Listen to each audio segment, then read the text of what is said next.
The 2005-2006 PSL season was the first season that Sundowns was fully under Patrice Motsepe's ownership. And it was won by Sundowns, of course, Player of the season was Surprise Moriri, who they poached. Yes, poached. They poached. I have a gripe with that because Sundowns and Pirates, they poached a lot of good players from like my home team over there, Silver Stars. It took Sailor Shawalala, Surprise, Oscar Ntwaha, like a lot of good guys that were playing. But yeah, Surprise, he won Player of the season. Like, it's no surprise, pun intended. He was like the standout player, And the top goal scorer of the season was Mamenyang from Morocco Swallows with 14 goals. Now, if you look at the squad of Sundowns and you look at the log of how things turned out, you'd be surprised because like the season was close, 3 teams could have actually won it, Chiefs, for example, had 14 draws and they finished 7 points behind Sundowns. And Pirates finished second, and they just missed out by 3 points, But as you look at the team, for example, you have guys who came in previously that set the foundation for the team.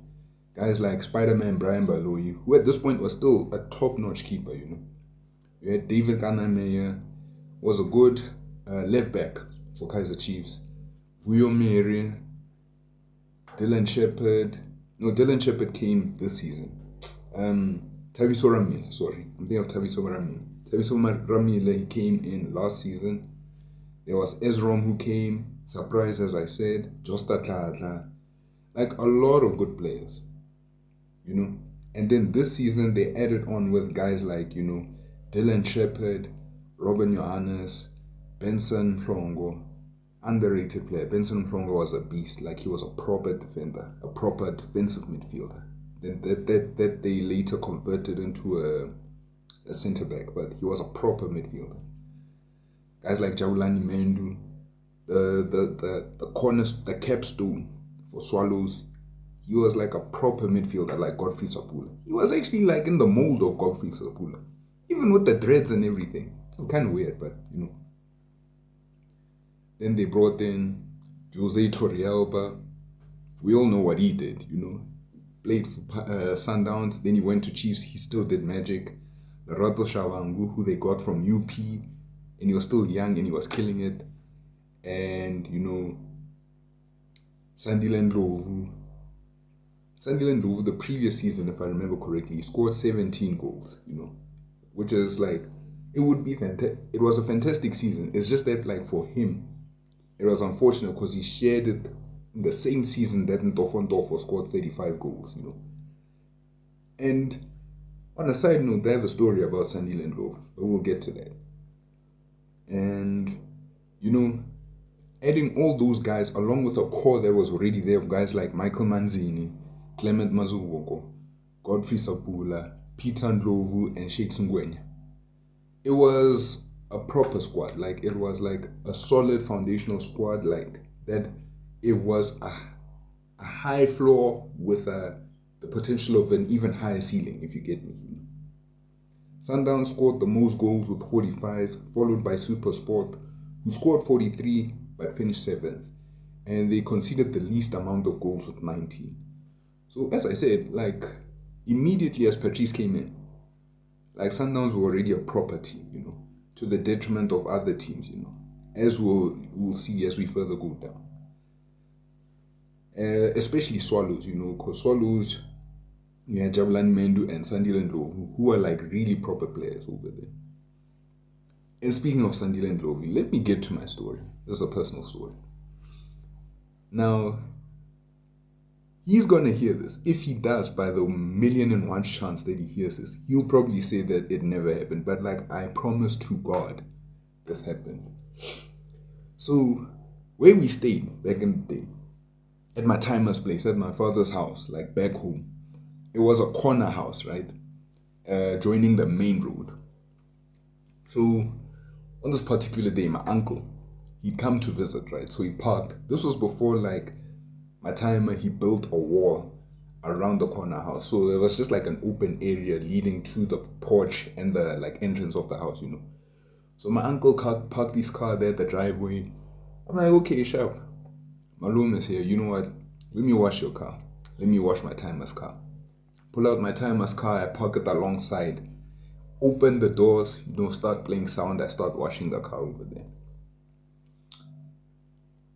Maybe half an hour, 45 minutes later, this guy, I see this car pull up over here, you know, red Audi over there. Hits me with a beep. He parks there on the side of just like parking into the yard. So I go and check what's going on. Windows are tinted, right? He rolls down the window. Like, it's a bra there, Chiscop, like with mazaza, with sunglasses and a gold tooth, Heineken in the hand, one hand on the steering wheel. You know the style, like, you can picture this. I promise you. If you've been to Gazi and you've seen bras before, Chiscop, gold tooth, mazaza, with an earring there. It was the standard. It was the template for back in the day. So I see the bra, you know. I know who it is. But I'm not gonna jump Isa, you know. I'm not gonna let him know that I know who it is, you know. So we're talking over there. It's like, say, sure, you know. Like, hey, what's going on, bruh? It's like, hey, sharp, bruh. Hey, look, bruh, I just need a favor, you know. Like, I'm just looking for a spot over here. The honeys, 12112. Where do I find them? So I'm like, okay, it's no flop, my bruh. You know, there's a club further down over there. It's usually like where the chicks go and chill over there, you know, that sort of thing. It's like, okay, no, it's slight, it's no problem. This guy, you know what he says next to me? He's like, okay, like, bruh, can you do me a favor, right?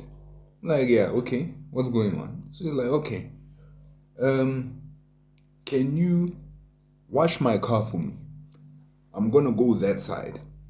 Just chill for a couple of minutes, then I come back, you know. I'm like, huh? Like, hey, bruh, I'm just doing it for my timer, you know, but okay. So I'm washing the car over there. He goes chills over there. Bruh comes back a bit later. He got 2 honeys there. It's like there, he's got the honeys, he's got a drink there. They get into the car. It's like, hey, sure. Hey, thanks. Here you go. He gives me 20. I'm like, bruh, what's this, bruh? It's like, don't worry. Just tell your bras that you know you met Sandile, AK-47 Ndlovu. I swear to God, bruh. He said this. He even said his his nicknames. Like, you met Sandile, AK-47 Ndlovu. Just tell your bras you met him. Like, I was so shocked for words. Like, I took that, you know, that vast club that you used to wipe the car. Yeah. I just took that and I put it over my shoulder and I put my hands on my hips. And I'm like, huh? Yeah, nah. Like, the stories you hear about soccer players and like their stuntmen, you must believe them. And funny enough, it's not the first player that I see, you know, like I had this thing of meeting players along the way. But we'll get there when the time period allows. But like, just for like record's sake, I did meet Sandile Ndlovu. And yes, he did refer to himself as Sandile, AK-47 Ndlovu.